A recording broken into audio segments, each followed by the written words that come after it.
Hello everyone, this is Courtney Drake McDonough. I'm the publisher and managing editor of RealFoodTraveler.com. We're a digital culinary travel magazine, and we welcome you back to another Real Food podcast. Today we have the great pleasure of talking to Jessica McCready, who is the executive director of the Camano Island Chamber of Commerce. And the Whidbey Camano Islands, full disclosure, they're a wonderful loyal advertiser of Real Food Travelers that goes back even before I purchased the site 2 years ago. But I haven't had a chance to go there yet. I hope to next year when things calm down. So the questions I'm going to be asking Jessica are as much for my information as well as for all of you listening and all of our readers. So, Jessica, thank you, first of all, for being with us today. And we're right in the middle of COVID-19 as we record this, and so it's a weird time for travel. But I do firmly believe that we will all be able to travel again, various methods. I want to keep us dreaming, and I want to keep us all thinking about travel and the wonderful destinations around the world and around the U.S., and Camano Island being one of them. So thank you for being here today and talking to us.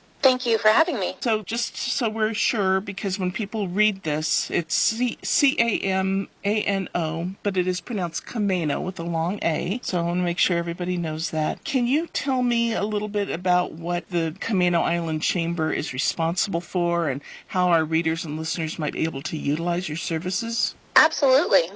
The Camano Island Chamber basically has two different roles. One is to support our business community, and the other one is to promote tourism and promote the area as a whole. So as a visitor, we are actually working on an enhanced website as we speak. And so they can go to CamanoIsland.org, and there is actually an opportunity to get a virtual visitor package. And, of course, you're always welcome to call or email, tell us exactly what you're looking for, and we can help a visitor customize their visit to Camano. Great, very helpful. So talk to me literally about the lay of the land, the geography. Help us understand where Camano Island is and what the Whidbey Camano Islands are and, kind of the geography of the whole place. Sure. So Camano is about an hour north of Seattle and a little bit, an hour and a half south of Vancouver. So that gives you a little bit of perspective as to where we are. The Whidbey Camano Islands is an interesting demographic. We can actually see Whidbey Island from Camano, and it's probably only a 20-minute quick little boat ride, but there is no ferry between Camano and Whidbey Islands, so you have to drive, and it's about an hour and a half drive. So the reason that Whidbey Camano Island tourism is together is because we are one county. It's just the people who drew the county lines weren't really paying attention to the demographics there in terms of how long it takes to get from one place to another. So if people were flying or driving, what airport would they fly into? And if they're driving, how do they literally get to the island? Payne Field is a new airport that is in Everett, a really small airport, but is the closest one to Camano. SeaTac, which is in Seattle, is obviously another great choice. So it's the drive to Camano is pretty much straight up I-5 for an hour from Seattle, and then you get off on the Stanwood, Washington exit. So you drive through Stanwood in order to get to Camano. And is it a bridge that goes over, or? Yep, it is a bridge. So there are no ferries that come to Camano, but there is a bridge. So it's one of the only drive-on islands that we have here in the Puget Sound, which makes it great for visitors to come up. As I've said, I really don't know anything about Camano Island. So can you tell me a little bit about, the history and what does it look like there until we can go? Well, it's beautiful in lots of different ways. The island's about 16 miles long and has 52 miles of shoreline. Wow. So there's tons of beaches. We have 2 state parks. We have multiple county parks that are there, and lots of opportunities to get outside and do any kind of recreation activities that you want. Historically, Camano was known for logging, because the trees that are on Camano are huge, tall, straight Douglas firs that were perfect for masts on ships. And so there was an enormous shipyard and sawmill on Utsalati Bay, which is part of Camano Island. And the island was used for logging, and those masts were shipped all over the world at one point.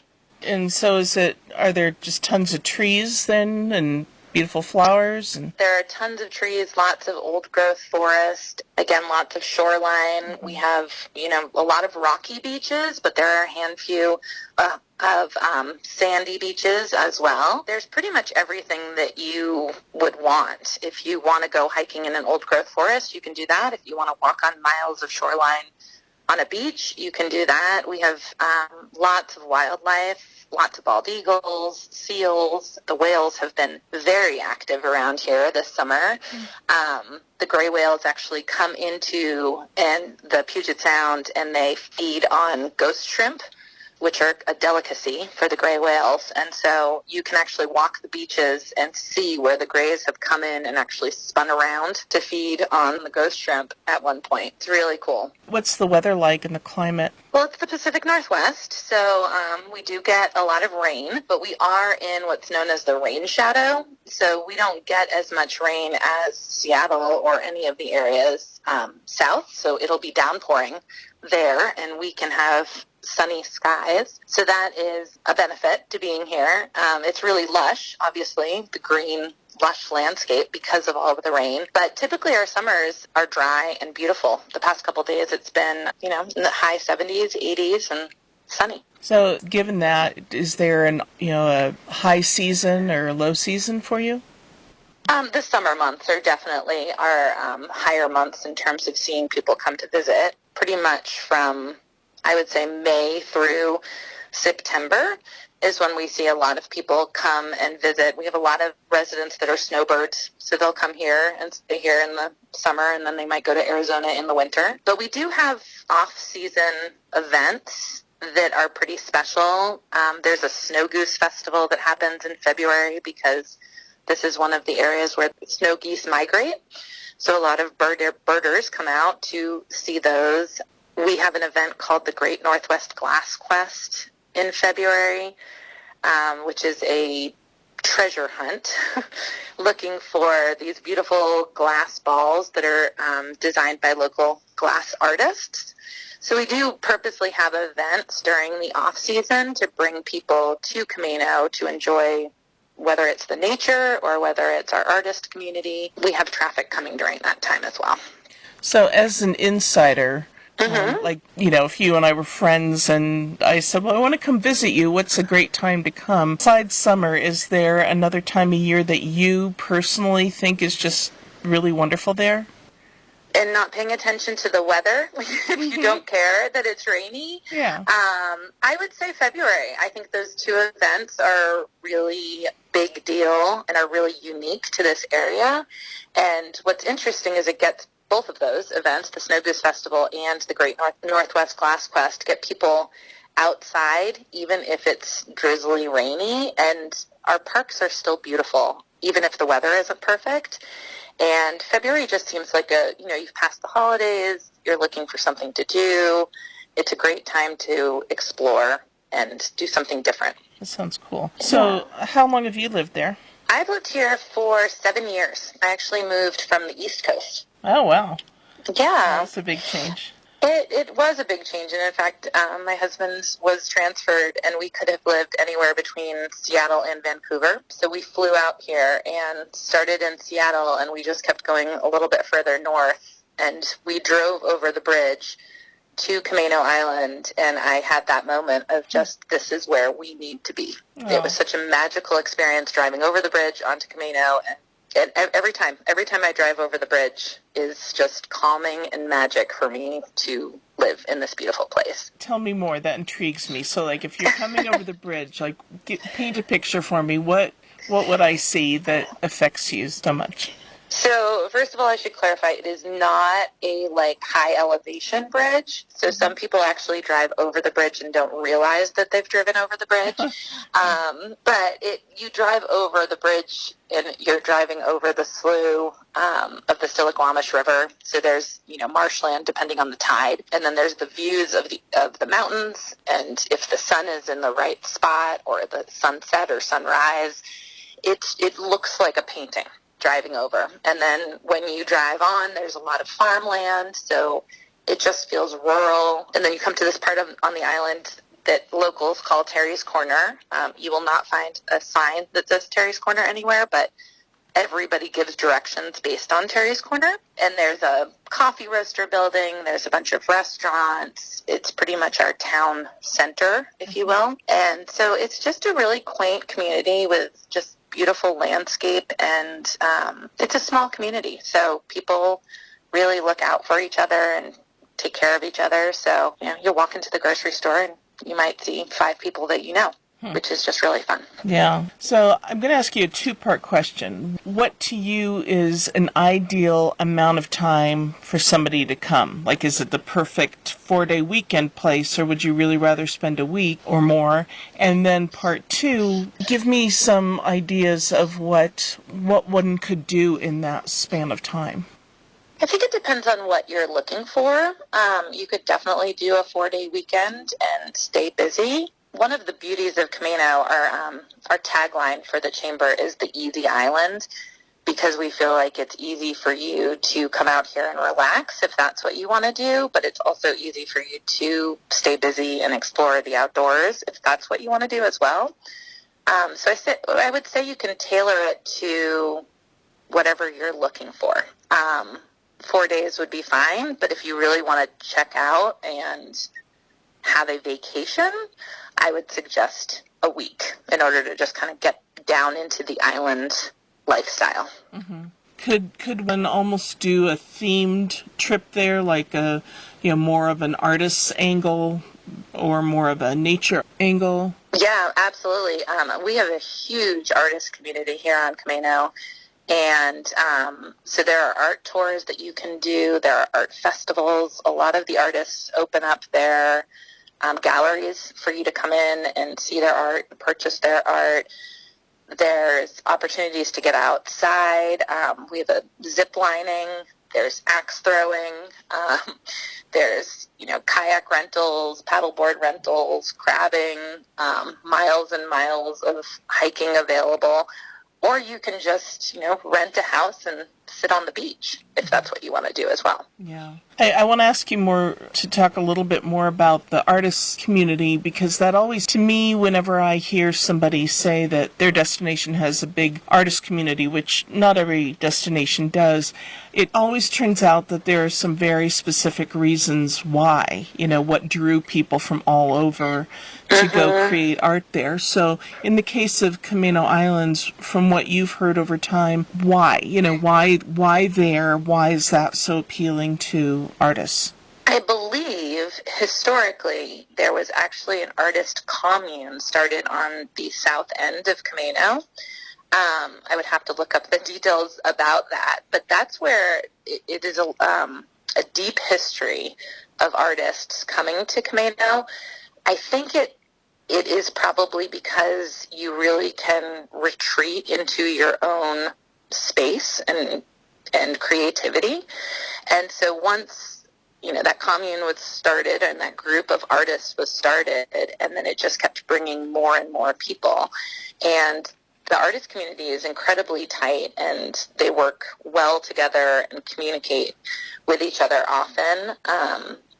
There's a big Camano Island art tour that typically happens in May, but it brings people from all over the place, and I believe there are over 50 different art galleries and studios that open up during that art tour. It's a lot. I know in Santa Fe they've talked about the light, that there was something about the light. Is there anything like that there that some of the artists have talked about? I think it's the landscape is just inspiring to people, and all of the different flowers and vegetation and eagles and ocean. I mean, there's just so much to inspire people. There's in Stanwood, which is the town, when you drive over the bridge, you're going into Stanwood. The Pilchuck Glass School is in Stanwood, and that was founded by Dale Chihuly. And so that is another piece that's a connection to the art community in this area. Cool. So going back to because you and I, this is the first time we're talking, so we don't really know each other. But say I was coming there for several days, a week, whatever. tell me what are some of the things that you would say, oh, you have got to go to blah, blah, blah.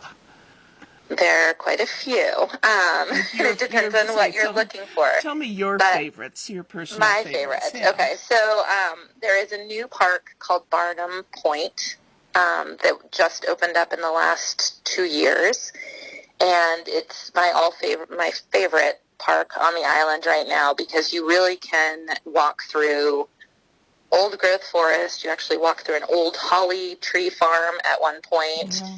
There's a little pond, and then it opens up to this just vista where you can look out over the water, and then you can actually hike down to the beach as well. So that's one of my favorite places. If I really want to treat myself before or after that hike, we have a Camano Island Coffee Roasters has locally roasted coffee, and so I would get a coffee from there. And I would, choose one of the local restaurants to have lunch. There's a place called Cama Beach Cafe, which is located within the Cama Beach State Park, and they have scones that are to die for.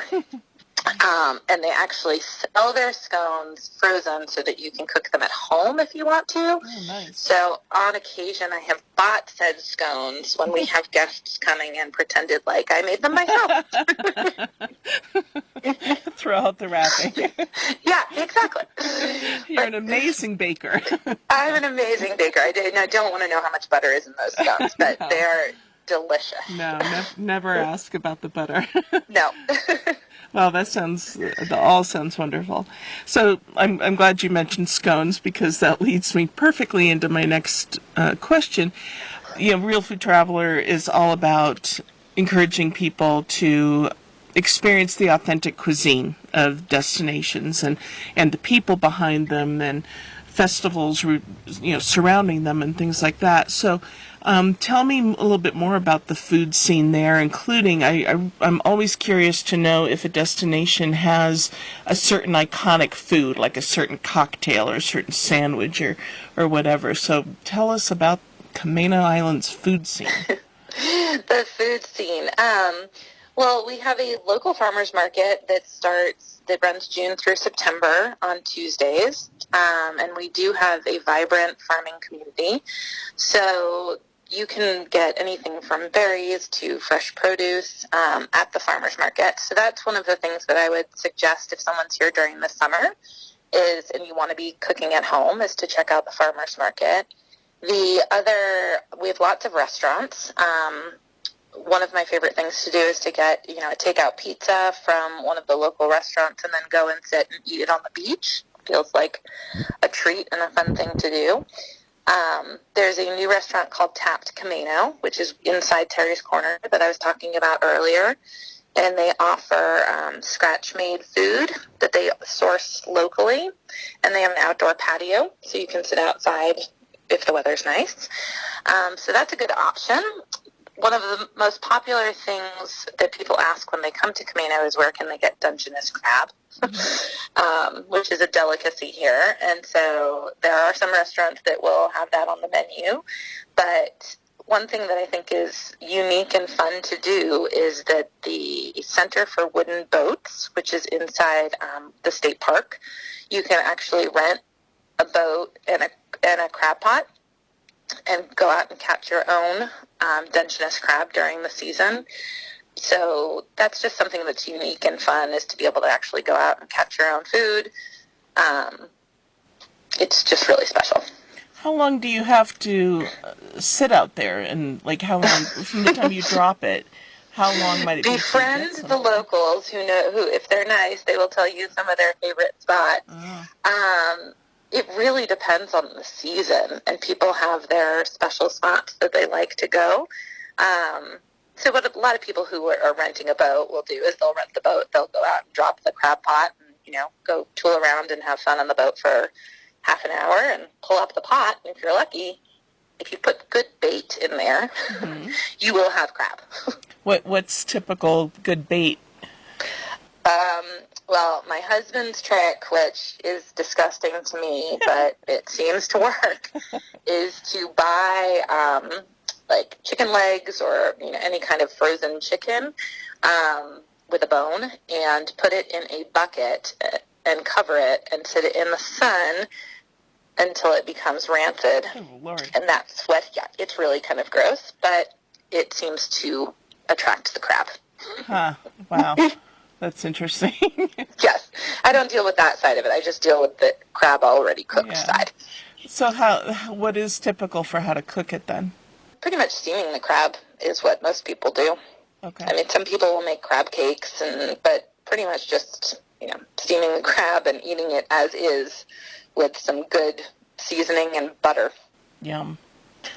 Are there certain people on the island who are sort of the go-to culinary people?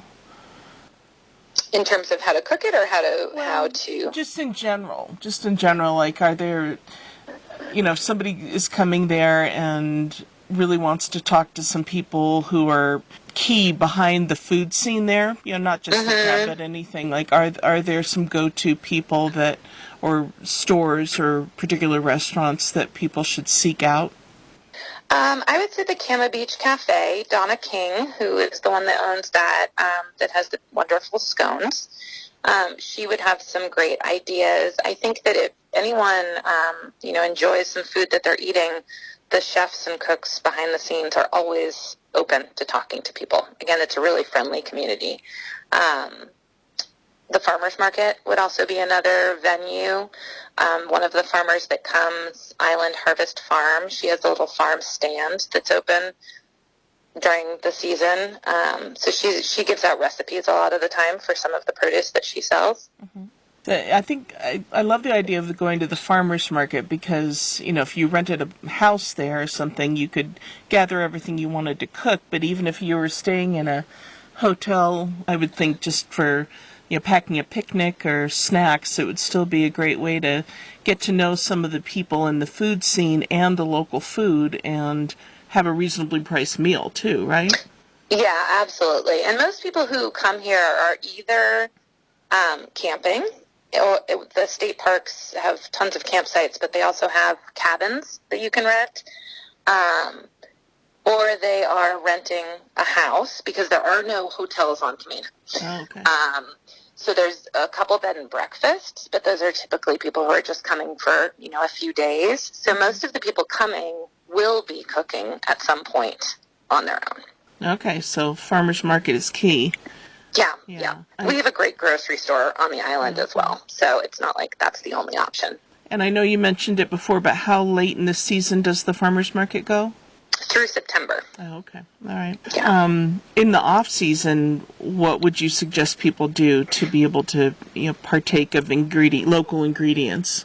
Island Harvest Farm, that farm stand, she operates as long as she can throughout the season. The IGA Grocery, which is the local grocery store, sources as much as they can locally as well. So you can pretty much find anything that you're looking for, you can find on the island. Okay. So you mentioned that you can drive over, no need for a ferry. And then once you're there, is Camano Island, the typical things you'd want to do, are they all walking distance, or do you need to be driving around quite a bit? You pretty much need a car. Okay. There is a bus system that can take people from one place to another, but because the island, is almost 16 miles long, having a car with you is going to make your trip much easier. Okay. You mentioned camping. Are there any things that people are saying that this is going to be the summer of the road trip, the Great American road trip, and it sounds like Camano Island is perfectly conducive to that. Are there any things our listeners and readers need to know before heading out, like in terms of reserving campsites or any permitting or anything like that? So the campsites at the state parks, they can reserve online through the Washington State Park system, as well as the cabins. The cabins are very popular, so they open those up for reservations really early, but I would plan ahead in terms of a campsite. Mm-hmm. I think that's pretty much it. I would just, there's a lot of VRBOs, houses to rent, if it's a larger group that doesn't feel like camping. There's also the Camano Island Inn, which is a beautiful bed and breakfast that sits on the water. So that's an option as well. Okay. So while I hope people will listen to this podcast, far into the future, I also want to acknowledge that we are, right when we're recording this right now, it's early May, so we're still well into all the ramifications of COVID-19. So although I know this may change by the time people listen to this, 6 months from now, which I hope they are, before people just head out there tomorrow after listening to this, what is the scene there now, and kind of what is your tentative plan? Although I know, we're at the mercy of higher ups and it's not just our decisions, but kind of what's the scene right now? Well, it's interesting. Obviously, we're following the governor's order here in Washington. There's a phased approach to reopening. So our stay-at-home order is through the end of May at the moment. So things are starting to open, albeit slowly. And we're just trying to, do the best we can. Because we have so much open space on Camano, and so many beaches, and the weather this weekend was just absolutely beautiful. The state parks were really busy last weekend because people want to be able, the outdoor recreation is now allowed with social distancing, so people are coming here to get outside and enjoy the outdoors because I think they're feeling a little stir crazy. We welcome them as long as they're following the guidelines, and hopefully more things will start to open up soon. I think June 1st is the tentative date for some restaurants to start opening at 50% capacity. So what's the best place for people to go online to kind of find out what the current scene is? On the CamanoIsland.org website so that people can check. They can always call our visitor center, which we're working remotely from, in order to check in. So I would say that would probably be the best, is to call and we can talk to you about what you're looking to do, because there's so many variations of what's happening. So I would suggest calling our visitor center and asking to make sure that what's open. Okay, great. Well, Jessica, thank you so much. I know for myself, I feel like I have a much better idea of what awaits me at Camano Island, and I hope our listeners and readers do too. It sounds wonderful. It sounds like a perfect place to social distance and still, get out of our immediate surroundings that we've all been stuck in for months now. And certainly once this is hopefully all over, a wonderful destination for us all to go explore. So thank you very much for your time and for being part of our podcast today. You're welcome. Thank you for having me.